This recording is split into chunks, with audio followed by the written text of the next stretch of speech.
ಮತ್ತೊಂದು ಬಜೆಟಲ್ಲಿ ಘೋಷಣೆ ಏನು ಮಾಡಿದ್ವಿ ಅಂದರೆ ವಿಜಯ ಮಂಟಪ, ನಮ್ಮ ಮಿರ್ಜಾ ಇಸ್ಮಾಯಿಲ್ ಅವರು ದಿವಾನರಾದಂಥ ಸಂದರ್ಭದಲ್ಲಿ ನಮ್ಮ ಬನ್ನಿ ಮಂಟಪದ ವಿಜಯ ಮಂಟಪ ಏನಿದೆ ಅದನ್ನು ನವೀಕರಿಸಬೇಕು ಅನ್ನೋ ಕಾಮಗಾರಿ ತೊಗೊಳ್ತೀವಿ ಅಂತ ನಾವು ಹೇಳಿದ್ವಿ.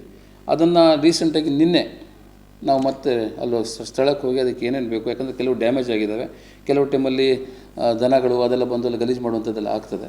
ಈಗಾಗಲೇ ಸಹ MLA ಅವರು ಸಹ ಒಂದು 10 ಲಕ್ಷ ರೂಪಾಯಿ ಇದಕ್ಕೆ ಕೊಟ್ಟಿದ್ದಾರಂತೆ, ಎದುರುಗಡೆ ಏನು ಸಮುದಾಯ ಭವನಕ್ಕಂತ, ಯಾಕಂದರೆ ಓಪನ್ ಇದಕ್ಕೆ ಸ್ಟ್ರೆಸ್ಸಿಗೆಲ್ಲ ಕೊಟ್ಟಿರುವಂಥ. ಅದ್ರ ಜೊತೆಯಲ್ಲಿ ಪಟ್ಟಣ ಪಂಚಾಯತ್ ಕೂಡ 10 ಲಕ್ಷ ರೂಪಾಯಿದು ವಿಜಯ ಮಂಟಪದ ನವೀಕರಣ ಕಾಮಗಾರಿಗಾಗಿ ಆ ಡಿಸೈನರನ್ನ ಕಳಿಸುವಂಥದ್ದು ನಿನ್ನೆ ನಾವು ತೀರ್ಮಾನ ತೊಗೊಂಡ್ವಿ. ಮೀಟಿಂಗಲ್ಲೂ ಆಗೋಗಿತ್ತು. ಈಗ ಅಕ್ಟೋಬರ್ 2ಕ್ಕೆ ದಸರಾ ಇರೋದ್ರಿಂದ ಅಷ್ಟು ಒಳಗೆ ಅದನ್ನು ಹೊಸ ನವೀಕರಣ ರೂಪದಲ್ಲಿ ವಿಜಯ ಮಂಟಪನ ಇಂಪ್ಲಿಮೆಂಟ್ ಮಾಡಲಿಕ್ಕೆ ನಾವು ತಯಾರಿ ನಡೆಸ್ತಿರುವಂಥದ್ದು. ಅದ್ರ ಜೊತೆಯಲ್ಲಿ ಒಂದು ಬಜೆಟಲ್ಲಿ ಘೋಷಣೆ ಮಾಡ್ಕೊಂಡಿದ್ವಿ.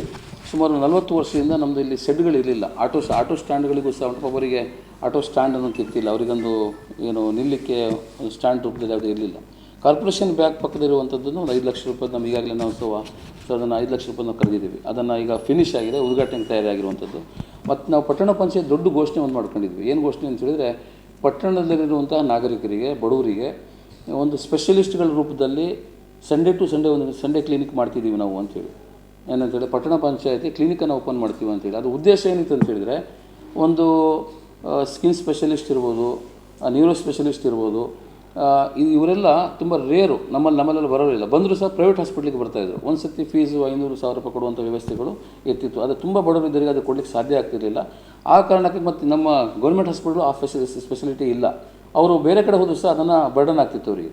ಅದಕ್ಕೆ ಪಟ್ಟಣ ಪಂಚಾಯತಿ ವತಿಯಿಂದ ಪಟ್ಟಣ ಪಂಚಾಯತಿ ಕ್ಲಿನಿಕ್ ಮಾಡಬೇಕಂತ ತೀರ್ಮಾನ ತೊಗೊಂಡಿದ್ವಿ. ಈಗಾಗಲೇ ಸಹ ಕಾರ್ಪೊರೇಷನಲ್ಲಿ ಬಿಲ್ಡಿಂಗ್, ನಮ್ಮದೇ ಸ್ವಂತ ಬಿಲ್ಡಿಂಗಲ್ಲಿ ಈಗ ನಾವು ಡಾಕ್ಟರ್ ವಿನೋದಿಗೆ ಮಾತಾಡ್ಕೊಂಡಿದ್ದೀವಿ. ಡಾಕ್ಟರ್ ವಿನೋದ್ ಅವರು ಹೇಳಿದ್ರು, ಅವ್ರಿಗೆ ಪ್ರಾರಂಭ ಆಗಿ ಒಂದು ತಿಂಗಳಲ್ಲಿ ನಾವು ಅದನ್ನು ನಿರ್ಣಯ ತೊಗೊಂಡಾಗಿದೆ. ಅದು ಇಂಪ್ಲಿಮೆಂಟ್ ಆಗಿ 1 ತಿಂಗಳಲ್ಲಿ ಇಂಪ್ಲಿಮೆಂಟ್ ಮಾಡಿ ನಾವು ಪ್ರಯತ್ನ ಪಟ್ಟರೆ 1 ತಿಂಗಳೊಳಗೆ ಪಟ್ಟಣ ಪಂಚಾಯತಿ ಕ್ಲಿನಿಕ್ ಇರ್ತದೆ. ಸಂಡೇ ಟು ಸಂಡೇ ಡಾಕ್ಟರ್ಸ್ಗಳು ಚೇಂಜ್ ಆಗಿ ಬರ್ತಾರೆ. ವೀಕ್ಲಿಯಿಂದ ಸ್ವರೂಪ ಹೆಂಗಂದರೆ, ಒಂದು ಭಾನುವಾರದಿಂದ ಶನಿವಾರದ ತನಕ ಮತ್ತು ಅದನ್ನು ಒಂದು ಟೋಕನ್ ಕೊಡೋದು. ಅವ್ರು ಒಂದು ಡಾಕ್ಟ್ರು ಬೆಳಗಿನ ಒಂದು ದಿವಸ ಬಂದು ಒಂದು ಸಂಡೇ ಬಂದರೆ ಎಷ್ಟು ಪೇಷೆಂಟನ್ನು ನೋಡ್ಬೋದು, ಒಂದು 30 ಜನ ನೋಡ್ಬೋದು. 30 ಟೋಕನ್ಗಳನ್ನು ನಾವು 6 ದಿವಸ ಕಲೆಕ್ಟ್ ಮಾಡ್ತೀವಿ. ಅದಕ್ಕಿಂತ ಜಾಸ್ತಿ ಅವರಿಗೂ ಸಹ ಹೆವಿ ಆಗಬಾರ್ದು. ಅವರಿಗೂ ಸಹ TADA ಕೊಡುವಂಥ ವ್ಯವಸ್ಥೆ ಪಟ್ಟಣ ಪಂಚಾಯತ್ ನಾವು ಬಜೆಟಲ್ಲಿ ರಿಸರ್ವೇಷನ್ ಮಾಡ್ಕೊಂಡಿದ್ವಿ.